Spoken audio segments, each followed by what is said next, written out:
माननीय सभापति जी, मैं आज यहाँ मजलूमों की आवाज़ बनकर खड़ा हूँ।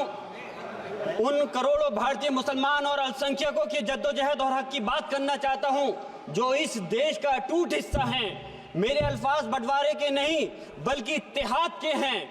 मेरे अल्फाज मायूसी के नहीं बल्कि एक उम्मीद के हैं, ऐसी उम्मीद जो कि हमारे इस देश को जोड़ना चाहती है। हमारे संविधान को बनाने के लिए हमारे बाबा भीमराव अंबेडकर साहब, मौलाना अबुल कलाम आजाद साहब, डॉक्टर जाकिर हुसैन साहब ने मिलकर के इस संविधान को बहुत मेहनत के साथ बनाया था। ये सिर्फ किताब की शक्ल में देने के लिए नहीं है। आज संविधान के उस पर मैं कहना चाहता हूं कि भारत का संविधान इंसाफ, आज़ादी और भाईचारगी की जिंदा गवाही है और ये गारंटी देता है कि नागरिक हर मजहब, जात या नस्ल पर इज्जत के साथ गुजार सकते हैं जिंदगी। लेकिन अफसोस है, एक मुस्लिम रहनुमा की हैसियत से मुझे इस दस्तावेज पर बेपनाह फख्र है जो कि दस्तावेज जो संविधान हमें इजाजत देता है। आर्टिकल 15 के मुताबिक किसी भी नागरिक को मजहब, जात, लिंग, नस्ल या जन्म के स्थान पर भेदभाव नहीं किया जाएगा।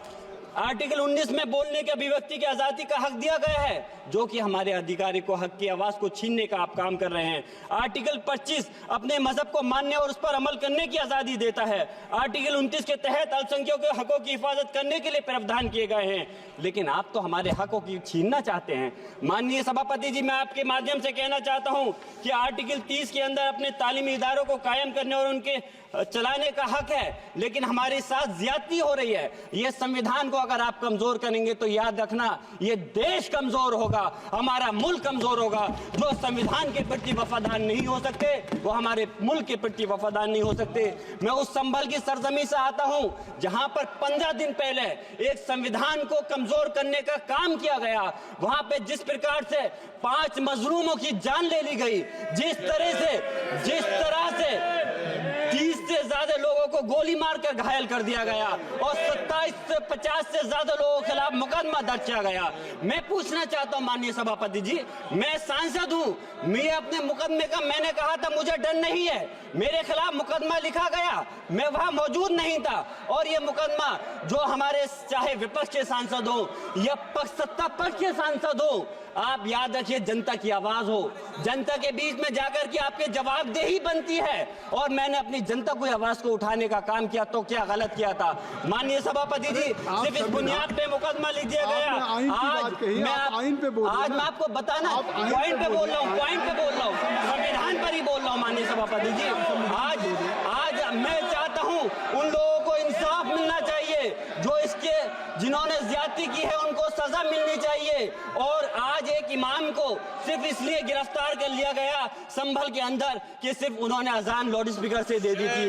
अफसोस है कि आज हमारे साथ ऐसी ज्यादती हो रही है। माननीय अध्यक्ष जी, हमारा संविधान किसानों को मजबूती की बात करता है जो इस देश की रीढ़ की हड्डी है।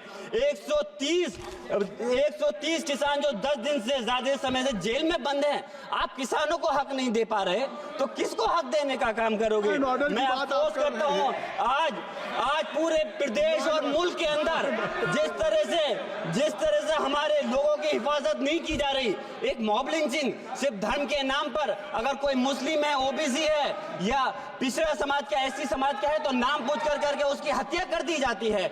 बुलडोजर चलाए जा रहे हैं। हेट स्पीच, अगर कोई हम कुछ बोलते हैं तो हेट स्पीच करके मुकदमा दर्ज कर देते हैं और जो हमारे धार्मिक आका हमारे सल्लल्लाहु अलैहि वसल्लम की शान में गुस्ताखी करता है उनके खिलाफ कोई कार्रवाई नहीं।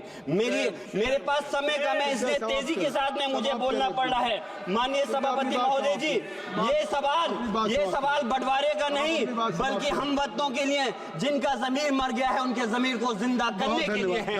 हम चाहते हैं इस देश की आजादी, हमारी देश की सभापति जी, बस मैं अपनी बात खत्म कर रहा हूं, 1 मिनट।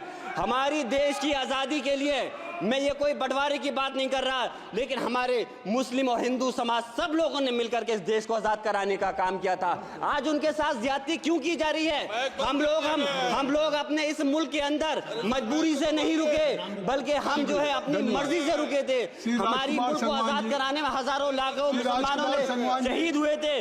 माननीय सभापति जी, कंक्लूड कर रहा हूँ, सिर्फ राजकुमार से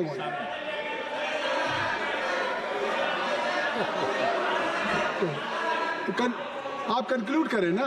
आप कंक्लूड कर लिया। माइक शुक्रिया शुक्रिया माननीय सभापति जी। डिम्पल माइक मैं आ एक गया। मुस्लिम और अल्पसंख्यक रहनुमा के तौर पर मैं अपनी बिरादरी के लिए खास हक के मुताबिक नहीं करता। मैं सिर्फ ये चाहता हूं कि आईना के बाद संविधान के मुताबिक हर नागरिक के लिए जो वादा किया गया उसे पूरा हो, हुकूमत से कमजोर की हिफाजत को यकीनी बनाए और नफरत फैलाने वालों को सजा दे। और मैं अपनी बात इस शेर के साथ खत्म करना चाहता हूं जो कि हबीब जालिब का शेर है। ऐसे जुल्म सुबह बेनूर को मैं नहीं मानता, मैं नहीं जानता, मैं भी खाइफ नहीं तख्ताए दार से, मैं भी मंसूर हूं कैदो अगयार से, क्यों डराते हो जिंदान की दीवार से, जुल्म की बात को जहल की रात को मैं नहीं मानता, मैं नहीं जानता। श्री राजकुमार